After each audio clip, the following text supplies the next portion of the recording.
Hey folks, this is Jason Lewis, the producer of the From the Shadows podcast. I just want to remind you about our website, fromtheshadowspodcast.com. We have a Facebook page. We would appreciate it if you like and follow. Also, join our discussion group on Facebook called After the Shadows. We have a Twitter feed. Please follow us on Twitter. It can be found with @podcast_from. Follow us on Instagram at From the Shadows Podcast. We have a YouTube channel. Go to the search bar at YouTube and put From the Shadows Podcast, and please subscribe to that channel. We are also on the Odyssey Radio Network, and we can be found there at odyssey1.com. We're still on the traditional podcatchers that everybody loves to listen to us on. We get a lot of feedback, so please rate the podcast and communicate with whether you're on Spotify, Stitcher, TuneIn, Apple Podcasts, Podbean, or Google Podcasts. We're there, and we appreciate it when you leave comments for us. Well, that's all I have for you right now, folks, and thanks for being a part of the From the Shadows podcast family. So with that being said, let's get this episode started. Ladies and gentlemen, so without further delay, here is your host, Shane Grove. Welcome, everyone, to this episode of the From the Shadows podcast. I'm your host, Shane Grove, and with me this morning is Jason, the super producer. What's happening, Jason? Oh, doing pretty good. Greetings, everybody out there. That's pretty weak, Jason. I just got to admit, usually you're more robust in your, Yeah, we're greetings. Right. We're just a little pressed today.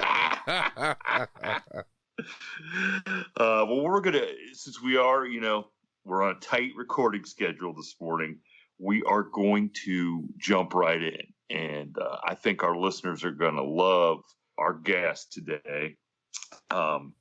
This young man, and I am going to say young because he's way younger than me and Jason, contacted us through the From the Shadows podcast Facebook page and asked if we would be interested in hearing his story about a little creature he has running around in his neighborhood that goes by the name of Bigfoot. So, Travis, welcome to the program. We're super excited to have you on, and let's just jump right in, man. You want to tell everybody where you're located, or approximately where you're located, and kind of the history of what's been going on down there on your property. Yeah, great. I appreciate you guys having me on. I'm in southern Ohio, which I'm in the very most southern, when I say southern Ohio, the most southern point. It's where Kentucky and West Virginia meet, Ohio, and it's pretty rural where I'm at. I'm in the middle of Wayne National Forest, which is kind of the broad term, but from the county I'm in, it's about the end of the forest. I've lived in my current residence since about 2012, end of 2012, beginning of 13. And since we talked the first time, I've kind of been writing incidents down, or just things I consider odd, which could be different than what most people would consider. But I've got quite a list of them, but we'll go through all of them. But it's kind of hit the main ones. But since I've been here, I've heard just, like I said, things I consider odd.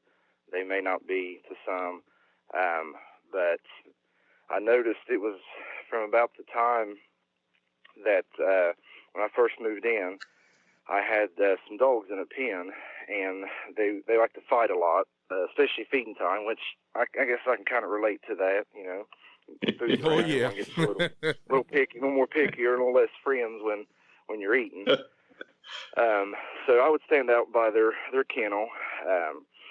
Other than that, they got along fine. So, they were eating, and it was around, I'll say it was summer. I'm not sure exactly what month, but I know it was warm. And I was looking toward my neighbors, which is the last house on about a mile stretch, where there's maybe there's only two houses, and one of them's lived in. So it's pretty empty.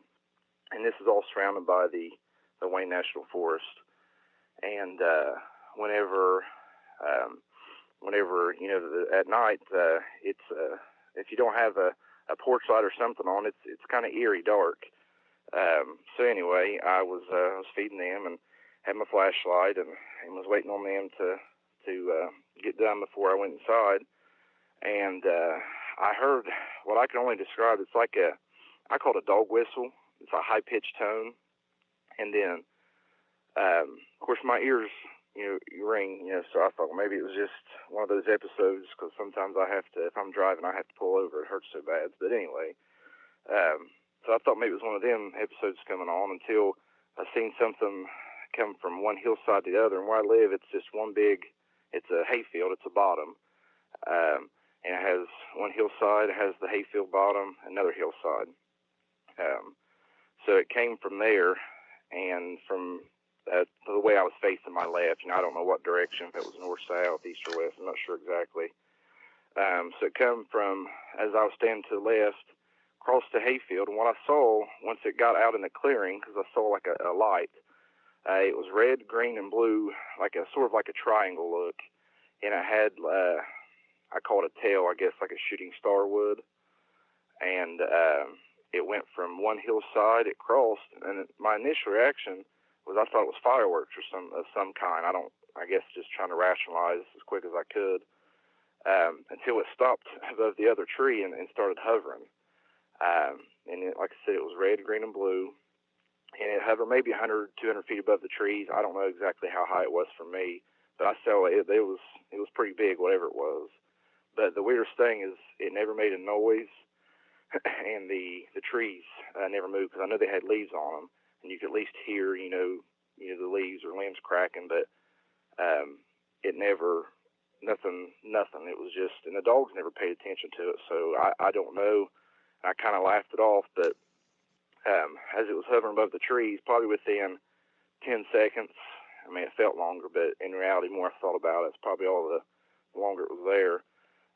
And I heard that, then I started hearing the high-pitched dog whistle, I guess you would call it, and then it took off. And when it took off, it was like, first time I talked to you, it was like like the old Western cameras that had the bulb on them, that had the big bright flash. Oh, yeah. Yeah. Name of those, what kind of cameras you would call them. To me, I just call them the old cameras, Mm-hmm. Yeah. But it was like that chemical reaction. Yeah, that chemical reaction. Yes. It was, exactly. It was like that, and then it took off almost at a kind of opposite angle it came, and it was gone within less than a second. And it was, I mean, this looked like something from a movie. So I sat there and I thought, okay, I'm not going to be one of these people that goes around saying I just saw a UFO. But the more you think about it, UFO doesn't mean it's alien related, just something unidentified and it's flying. So anything could be a UFO to me, because I'm not real knowledgeable with aircraft. But I just kind of shook my head and laughed it off, really. I said, oh my gosh, here we go. I'm about to be the butt of jokes for the rest of my life. So I didn't really repeat it. And it was probably that next spring. So the following spring, I was turkey hunting with some friends of mine, and they were older guys. They were, I always called them, I was kind of tagging along, like, they were, had their little group, but they always took me along everywhere and helped me out. We always enjoyed hunting, but they're a no nonsense, don't even bring that up type, group of guys. So I wouldn't dare have brought it up. But I don't even know what the conversation was. They had a friend of theirs, and I wasn't with them, who believed, they was laughing. It was when Finding Bigfoot first came out, and they were laughing at him for buying into the show. Said, oh, he believes it and this and that. And I said, well, I'm probably going to get made fun of, but that's fine. And I could tell they were like, oh, here we go. He's going to say he believes in it. And I said, well, this is not so much, Bigfoot related, but I told him the story, the one I just told about the aircraft or whatever it was. And there was another guy there, and this is the first time I'd met him. This is just one of their friends that I kind of met through them. And he had a funny look on his face, and I said, Lord, he's going to take this gun on my hand and tell me I'm crazy and I can't go with him or something. But the first question he asked, he said, was it around the summer around, I think it was around 4th of July, around that time, early July, late June, something like that. And I said, well, yeah. And he kind of chuckled. His face was red, so I guess he's more nervous of speaking up too, even though he knows the guys longer than I have.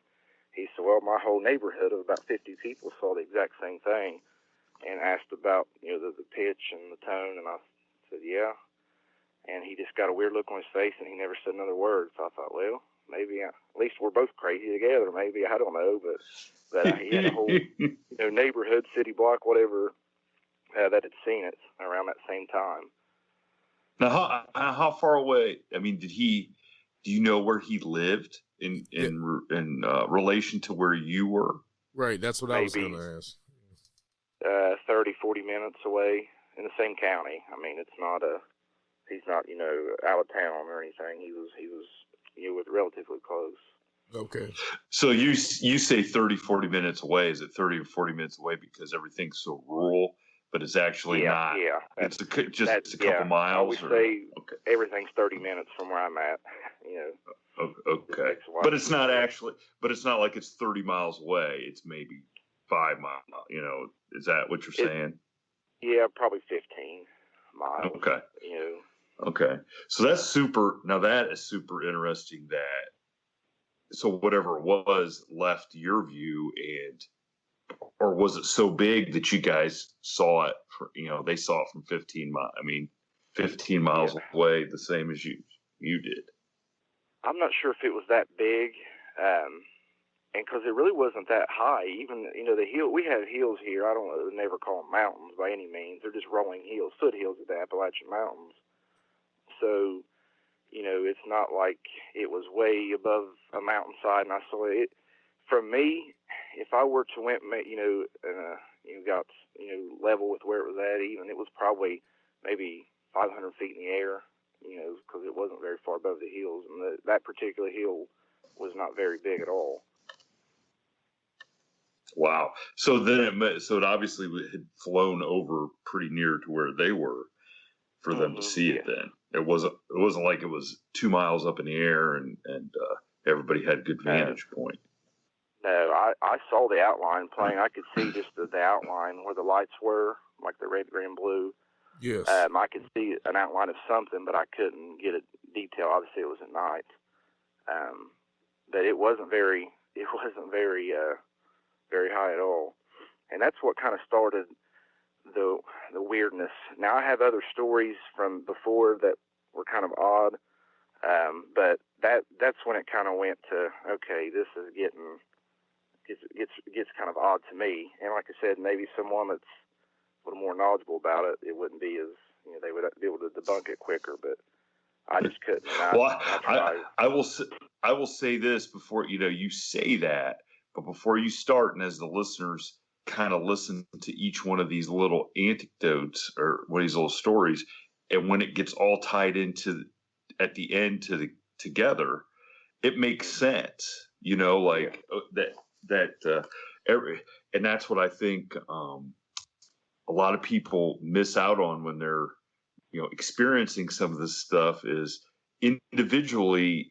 Like you said, it may not be anything, but when you take a step back and you start seeing that pattern and that everything, if you lump it all together, it paints a much bigger picture for sure. So go ahead and start telling us some of the crazy stuff that you experienced.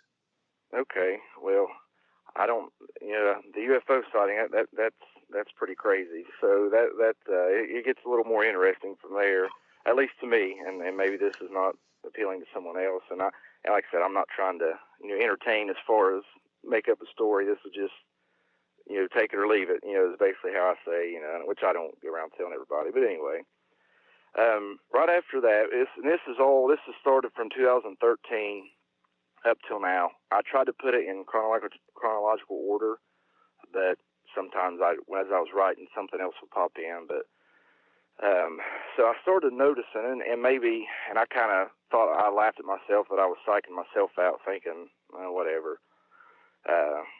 Don't want to just go out and look for every little thing. But when some of them was pretty obvious, and I noticed it was around probably that next gun season. there was, which gun season Ohio, especially down here, we have people where I'm at, it's public land. I see people from Tennessee, North Carolina, and there's a horse camp up the road, so there's a lot of trails, which they're closed down during most of the hunting season.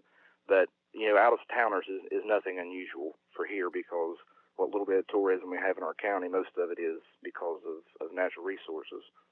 But anyway, after the possible sighting of whatever the aircraft was, I noticed along my road, which is, like I said, it's a dead-end road, it's just a gravel road, there was a lot of these tree breaks, which, okay, is not a big deal, but they were all twisted and pointing the same direction. It wasn't like a gust of wind had come through and tore things down. They were particular in the way they were set. So I thought, well, that's odd. But then again, okay, a tree's twisted, big deal. But the more I noticed these things and odd things started happening. Well, I'm sitting at work one night, and my wife at the time, she called me and I could tell she was nervous, and she said, "There's someone outside." I said, "Well, what do you mean?" Because the only car that comes up that doesn't live there is the mail lady, and that's by 1 o'clock. So at night, if you start seeing headlights, it's usually not a good sign. It doesn't lead. But she said she never saw anything. I said, okay.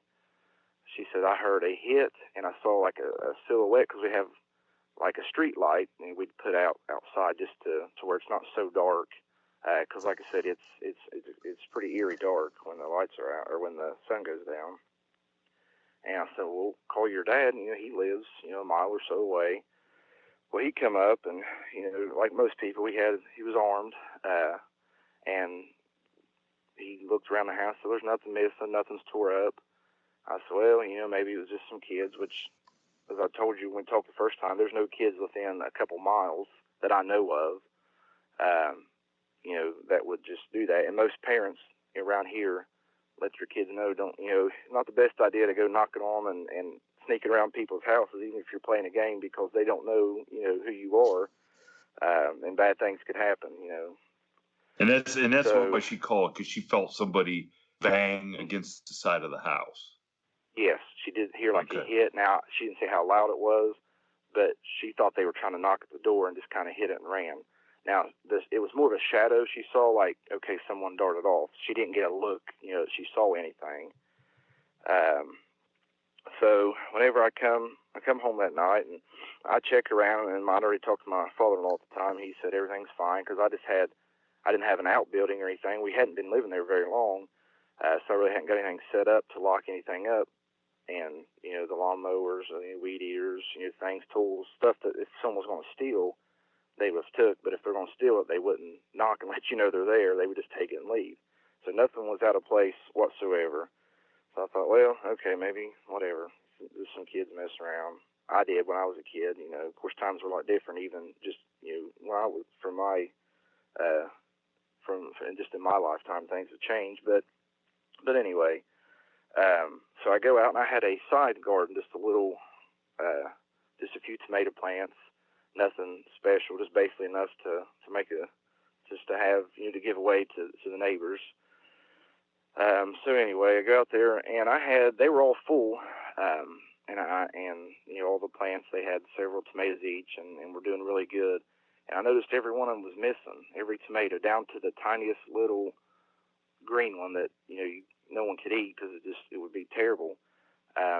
Everything was gone. It was picked. It wasn't ripped up. It wasn't pulled over. They were like picked.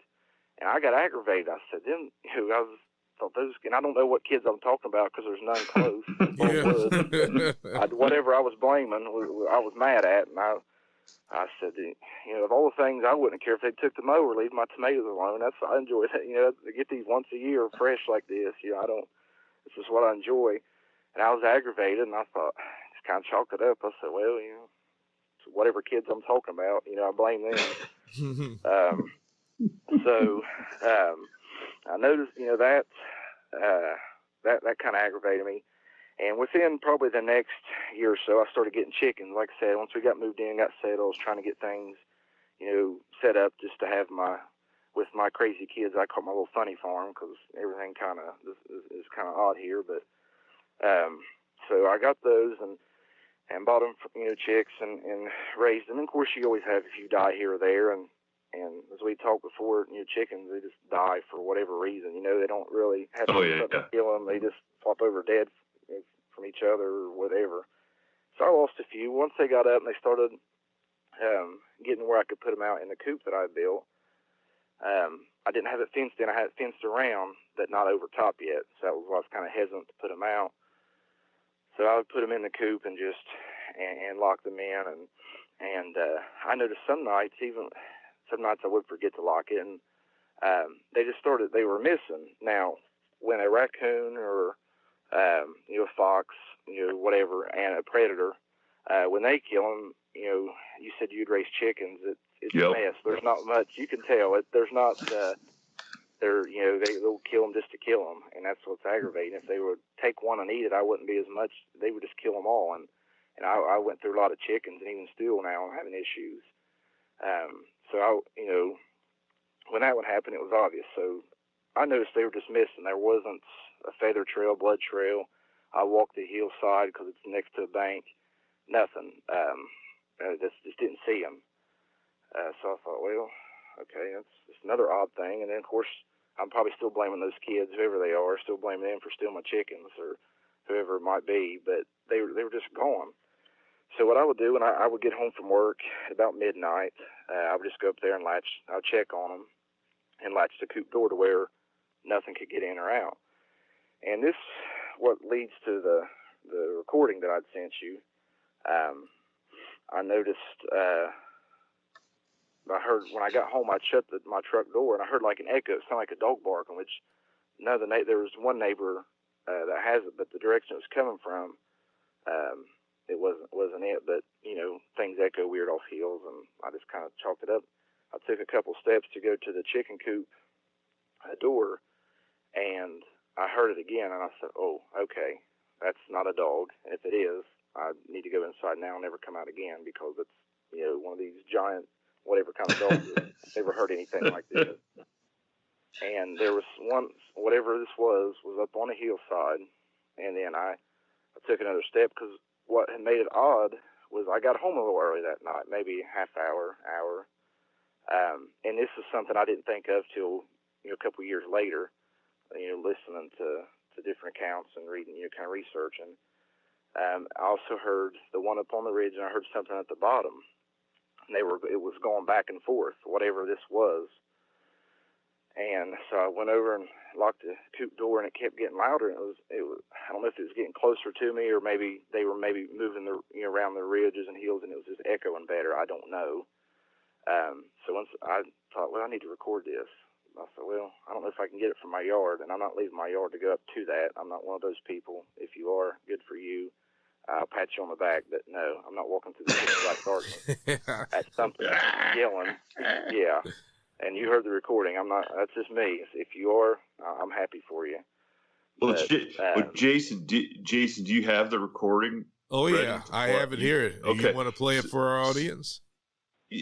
Yeah, go ahead, Jason. Play the recording that Travis sent us, and then we'll let our audience hear it, and then they can, as we finish the story, they can, if they're able to keep listening after hearing this.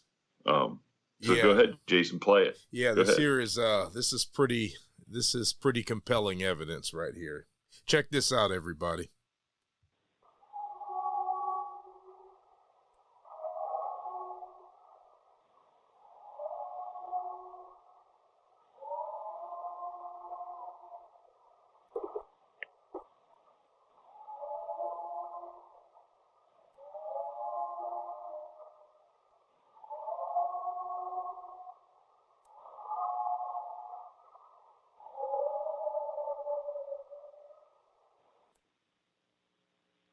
Can you imagine being out there like Travis was and to have that reverberating around you?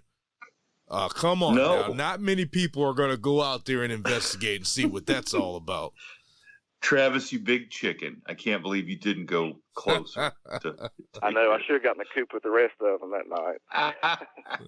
No, and Travis, you sent us 2 recordings, and if you don't mind, the other recording, which is so that recording there that we shared, is one that Dave Ellis kind of cleaned up from the Olympic Project. Who, those are the guys that are really out there in the field doing some great study, coming up with some great evidence. I mean, he's an audiologist, so he knows what, and I've read the emails back and forth between you guys, and he definitely has pinpointed 2 different making vocalizations kind of back and forth. Now, you sent us a longer one, which I think is probably the original recording. Now, do you mind if we put that up on our social media for people? They can check that out then too. I mean, that's up to you. Fine. Okay. It's so much harder to hear the original because I just recorded with a cell phone. Yeah. And I was like, several hundred yards, maybe probably closer to 1,000 yards away. And it was summertime, so you could hear the crickets. You could hear me walking. So with a cell phone, within about 5 feet, you can hear everything. But that's how loud this was, that you could still hear it with a really poor quality audio to hear. That's why when I listened to another podcast, and Jeff Meldrum, and there was a lady on there. She was talking about Jeff Meldrum being so outgoing and willing to help anyone. I said, well, what's it going to hurt if he doesn't read the email? That's fine. But he responded extremely quick. I just couldn't believe how nice and outgoing he was. Just through email. I didn't meet up with him or anything because we're on opposite sides of the country. But he's the one that forwarded me to David Ellis. He said he's the expert in vocalizations, and it wasn't so much what he said it was what he said it wasn't that kind of solidified it for me. Basically, in a nutshell, he just said it wasn't any known animal. I thought, well, okay, that's. I'm still at this point. I'm trying to justify it could have been, this or that. And of course, and the friends that I had mentioned, that as good of friends as they are, they jump at the chance, and I guess I'm just as guilty to make fun of you over anything. So I wasn't about to just, spread the word, but after the emails and different things, and it just kind of added up to, okay, this is odd. I got to tell you, the first time you sent that, and I like to listen to stuff with headphones on, and I strongly urge all of our listeners to go back, if however they're listening to this, go back and put your headphones on, and so I can't imagine what it felt like, and I say feel because I could feel that through my body, like you could feel it like reverberating into your core. So I can't imagine what it was like standing out there having those sound waves like hit you. I mean, what was that like? I mean, how terrified were you hearing that? Well, I was more in shock, and I was also in my front yard, so I was a little more braver than typical. Now, if I was out there with it, oh yeah, I wouldn't have been. I could promise I wouldn't have recorded that. I wouldn't have thought about it. It would have been just get out of there. And I feel terrible for people that have these face-to-face, terrible, horrifying encounters when you're miles from anywhere and there's nothing but you and it. Just from hearing something that weird from a long distance in my front yard, I feel for these people that I understand why some people can't talk about or don't want to. Heck, I don't want to either. If I wouldn't want to, I should say. But it would be a nightmare. Now you told me another story. I mean, you want to tell the listeners about your ex-father-in-law, and so I think what he saw that kind of gave you an idea of where these sounds might have been coming from. Is that right? Like, so he kind of gave you a judge of where they might have been? Are you talking about the latest incident It was probably last year because I'm trying to think which one because I've got them wrote down. Where he saw something across the field. It thought it was. Okay. Oh yeah, it was my ex-wife's great uncle. Okay. Yeah. Okay. Yeah. Yeah, that's right. Yeah. See, I wrote so many down, and I still forgot several. And there's some things that I know we're kind of limited on time, that we that I have forgot to tell you that really takes it to another level. I think I told you in an email that it was probably the craziest part of all this. How I forgot, I'll never know. But I'm glad that I wrote this down. But anyway, I was talking with him. He was probably in his mid-80s at the time. He's still alive, but it was actually her great uncle.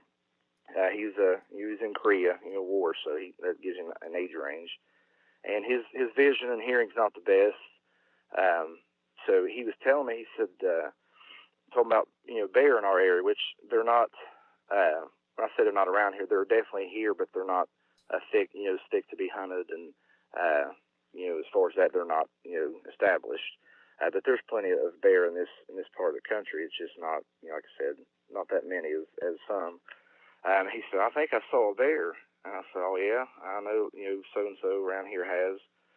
He said, well, I was sitting here in my living room, and he looked out. He has these French doors, and you could see the whole entire bottom of his property. He has about 80 acres, but this field is probably, I can't remember, acreage is probably 15, 20 acres back. So I mean, it's a good haul.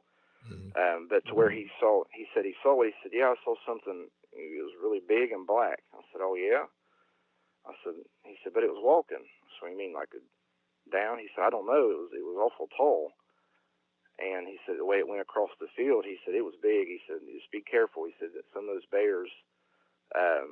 He said, I know it wasn't a dog. I thought, well, yeah, it was walking. It's definitely not a dog. But I didn't say that. I just thought to myself. And he said, I could see it from, and he showed me where. And I don't know the exact yardage, but you're not seeing, a bear, maybe a dot, looks like a black speck. But it was, especially for someone with the best of eyes, an older gentleman, he just kept saying how, he said it was just so big and walking. But he kind of cut it off at that point. Maybe he had binoculars out and saw a little more than what he wanted to tell me. I don't know. That's just speculation. But he told me he said just be careful around, because he'd give me full, basically full reign of his property at the time. I helped him take care of the place, so it's kind of you help me, I'll help you, and we got along great and still do. But he doesn't live in that home anymore. But it was, hundreds of yards, and I just thought, there's no way. I think personally, and this is just mine, that he had binoculars out, that he saw something, and maybe he saw a little more than what he wanted to let on. But he just kept going about how massive it was. I thought, well, I'll be careful, kind of just, let it go at that. I never brought it up again. And then that was before you heard that vocalization then, right? I mean, yes. Yeah. Like I said, some of these I'm trying to keep them in order, but that was prior. Basically the vocalization I do know that was in 2017, just because of the recording that I have that still has the original date. So all this, it kind of got odd, but it got really weird from 2017. That's when the recording happened. So what has happened since the recording then? Me and like I said, this is my ex-wife, but we were outside with our kids one day, and she absolutely has made, even with that recording, has still made fun of me. You're crazy. That's probably, I said, well, probably am. Maybe I am. But this is what happened. And we were outside with the kids. They were playing. We was throwing like a football or something with them, and she had threw it over my head, and I went down. It was just along the creek or a stream. It's not a big creek. I basically just run off from the hills, but if it rains out, I can get up. So I went down, and I heard it was a wood knock. It wasn't a snap. You hear trees fall over, which is another thing that happens quite a bit. I'll hear lots of big trees fall with no wind, they just fall at random times. But that's could be something natural. But that's another just odd thing. Nothing, extreme. But I heard a single wood knock, and I thought, okay, it was just a knock of some kind. And I go back up to her, and I asked her, I said, did you hear? She said, that knock sound? I said, yeah. And she said, yeah, I heard it. I said, okay. And probably a few minutes later, it sounded like somebody was running right. When someone's running right beside you on kind of soft grass, you can feel it, almost feel the ground shake. Even if it's, someone's not very, large, you can just feel that vibration. It was kind of like that, but it was on the hillside, and there was just enough leaves, and you could hear it would just sound like 2 feet, like dunk, dunk, dunk, dunk. But it was from probably 100 yards up to us, and she looked at me, and then it would go back the way the knock came. And the originally, it came from the knock sound to us, then back. It did it a few times, but we never saw anything. That was the odd part. Nothing. It was just like you could feel and hear occasionally a leaf crunch, but not like, even you take like a squirrel in the woods, it sounds like a freight train coming through sometimes. That's something that small. But it was just so odd. And I thought, well, okay, so we kind of got inside, and she called me again at work, and I don't even know if I mentioned this to you. This was something that came to me after I was writing things down. She said, she told me, she said, there's something weird here. So what do you mean, like inside? She said, no, I'm outside. Because where we live, kind of, where it's rural, we're not the best eco-friendly. She had some boxes and was just burning them over by the creek. Just, get rid of them, And she said every time I would throw, it was just a regular cardboard box. She said I would throw it on the fire, and what she called is a train whistle scream. I don't really still have yet to her to really explain it. From the hillside, which was the same direction as the knock came from. I said, okay. She said, where is it? She said, it sounds like it's close to the top. And it was like a high-pitched scream, but not extremely high-pitched, so I don't really narrow it down. And that's when she said the train whistle scream. It was like that roar scream all in the same tone, which, like I said, I haven't heard any, I never did hear that.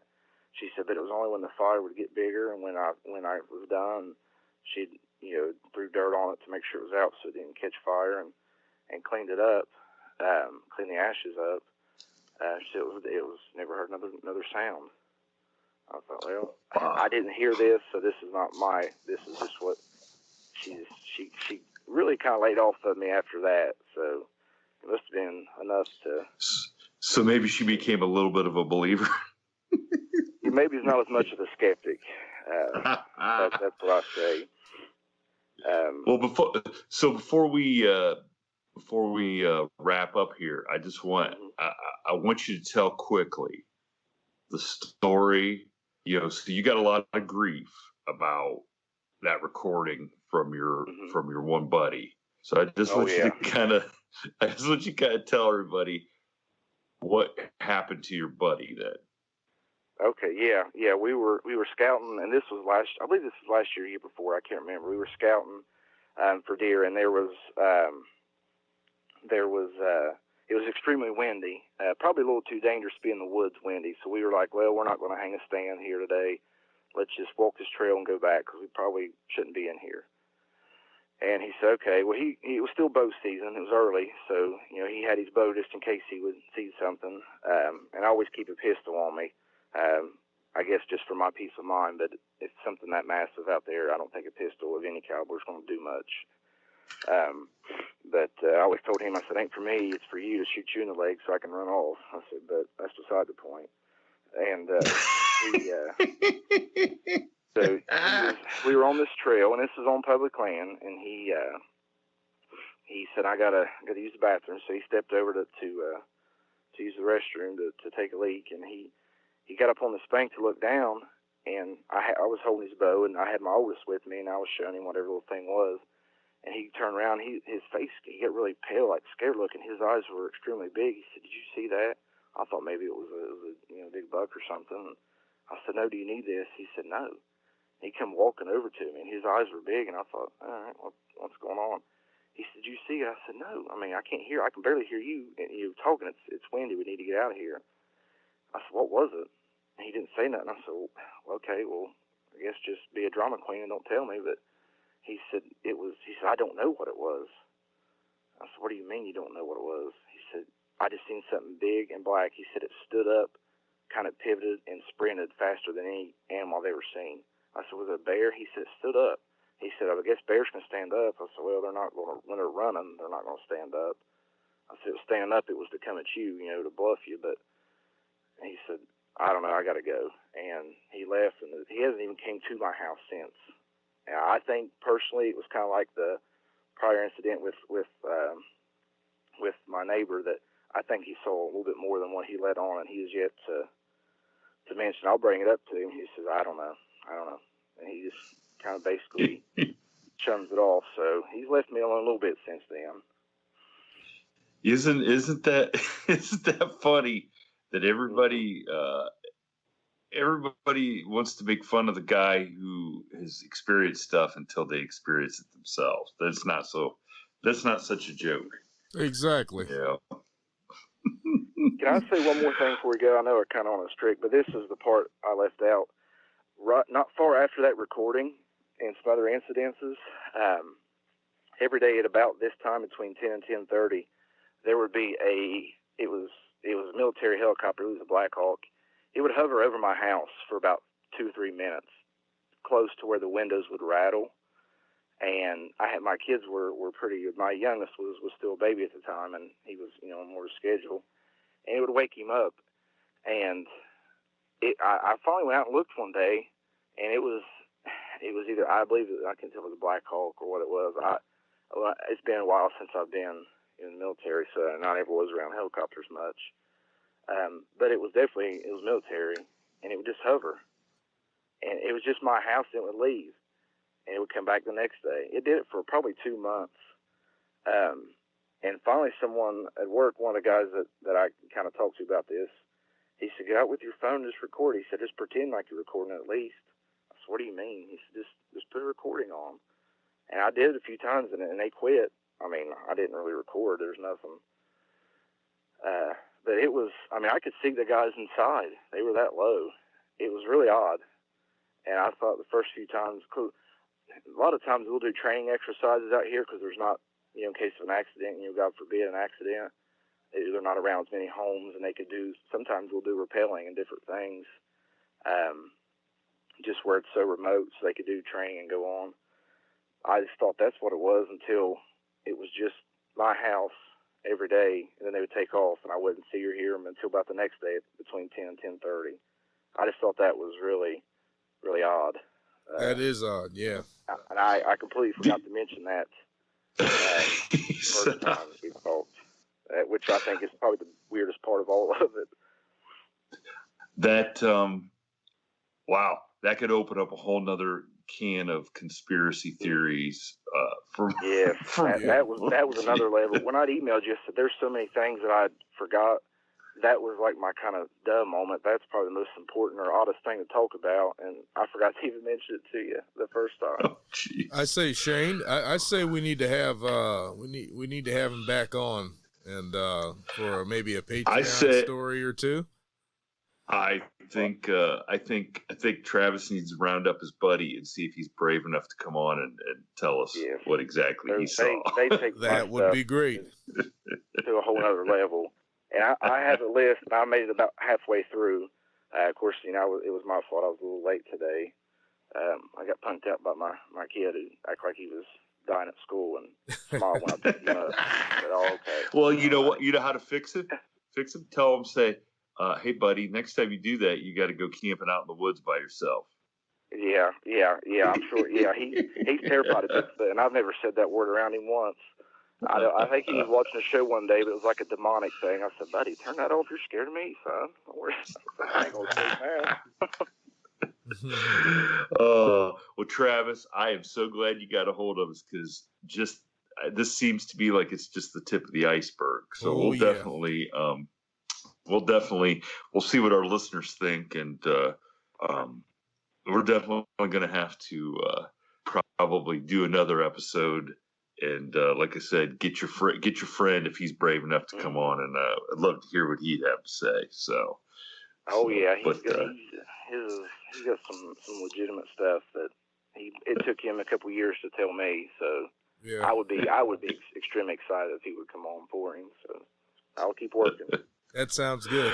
All right. Well, hey, we appreciate it, and thank you for sharing those recordings with us. And I'm sure our listeners are going to really, really enjoy checking those out. So we appreciate it, and stay safe out there, man. Stay safe. Oh, absolutely. I appreciate it, and you guys have a great day, and just whenever you get some more time, I'll be more than happy to share. That sounds great, All right. Travis. I appreciate you coming on. All right. Sounds Thank good. you guys. You have a great day. Thank you. Thanks. You too. Yep. Bye-bye. Bye. Thank you for tuning in to this week's episode of the From the Shadows podcast. Until next time, never shy away from the darkness or what may be lurking in the shadows. We are out.